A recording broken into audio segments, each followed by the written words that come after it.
జర్నలిస్టులకు భద్రత లేదా? మోసాలను వెలుగులోకి తెస్తే చంపేస్తారా?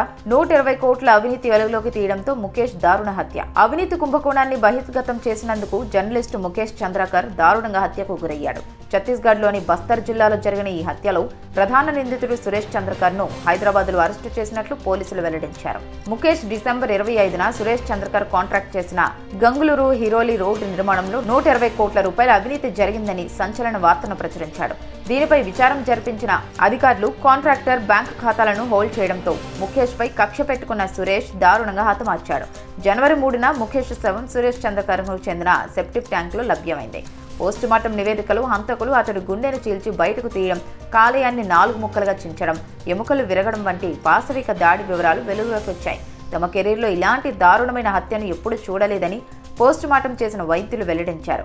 ముఖేష్ బస్తర్ జంక్షన్ అనే యూట్యూబ్ ఛానల్ నడుపుతూ 1.59 లక్షల మంది సబ్స్క్రైబర్లతో ప్రజాస్వామ్యానికి తన వంతు కృషి చేస్తున్నాడు. ఈ దారుణ హత్య మీడియా స్వేచ్ఛపై దళారుల అఘాయిత్యాలను చూపెడుతుంది. ప్రస్తుతం సురేష్ చంద్రకర్తో పాటు అతని సోదరులు రితేష్, దినేష్, సూపర్వైజర్ మహేంద్రలను పోలీసులు అదుపులోకి తీసుకున్నారు.